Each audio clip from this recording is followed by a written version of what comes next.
से दूर, खबरों से भरपूर। जय भारत, जय संविधान। दोस्तों, इन दिनों बॉलीवुड के मशहूर नगमा निगार जावेद अख्तर साहब पर भी इस्लामोफोबिया का जादू सर चढ़ करके बोल रहा है।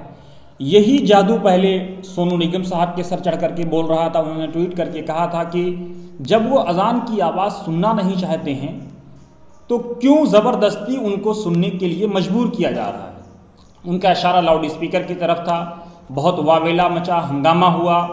उसके बाद जब इन दिनों सोनू निगम साहब दुबई में हैं तो खबर ये आई कि उन्होंने अपनी उस ट्वीट को डिलीट कर लिया है, क्योंकि जब ये देखा गया कि जिन लोगों ने इस्लाम के ख़िलाफ़ या एक धर्म विशेष के ख़िलाफ़ प्रोपेगंडे किए थे, अब वहाँ की सरकारों ने उनके ख़िलाफ़ एक्शन लेना शुरू कर दिया है, तो उसके बाद ये रद्द अमल देखने को आया।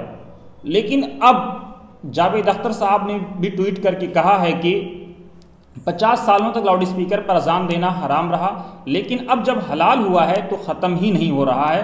उम्मीद है कि लोग खुद को हो रही परेशानी को समझते हुए अजान देना खुद ही लाउड स्पीकर पर बंद कर देंगे।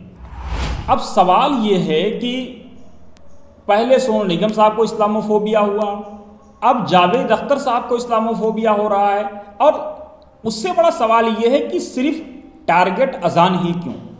क्या इसके पीछे कोई बड़ी मंशा है? जावेद अख्तर साहब कहना क्या चाह रहे हैं? उनको सिर्फ अजान से ही परेशानी क्यों है? वो किसके इशारे पर और किसके लिए काम कर रहे हैं और किसको खुश करना चाह रहे हैं? क्योंकि भारत एक लोकतांत्रिक देश है। यहाँ अजान के लिए, भजन के लिए, कीर्तन के लिए, हर चीज़ के लिए गाइडलाइंस तय हैं। ख़ासतौर से एनजीटी जो है, नेशनल ग्रीन ट्रिब्यूनल, उसने भी गाइडलाइंस बना रखी हैं। बीते दिनों जब अजान को लेकर के दिल्ली से अलग अलग तरह की खबरें आईं तो उस वक्त भी कंसर्न अथॉरिटीज़ की तरफ से कहा गया कि अजान देने पे कोई पाबंदी नहीं है, एनजीटी की जो गाइडलाइन है उसके हिसाब से काम होगा। लेकिन क्या इन तमाम चीज़ों को जावेद अख्तर साहब नहीं समझते हैं? जावेद अख्तर साहब किसको समझाना चाह रहे हैं और क्यों समझाना चाह रहे हैं? ये बहुत सारे ऐसे सवाल हैं जिसका जवाब बहरहाल जावेद अख्तर साहब भी दे पाएंगे।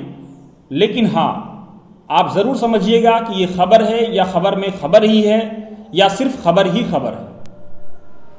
अगर हमारा एपिसोड आपको पसंद आया हो तो ज़रूर आप इसको शेयर करें, लाइक करें, सब्सक्राइब करें, और सब्सक्राइब करते वक्त राइट साइड में घंटी का बटन दबाना ना भूलें, ताकि वतन समाचार के माध्यम से सही और सटीक जानकारी बिना किसी ब्रेक के आप तक पहुंचती रहे।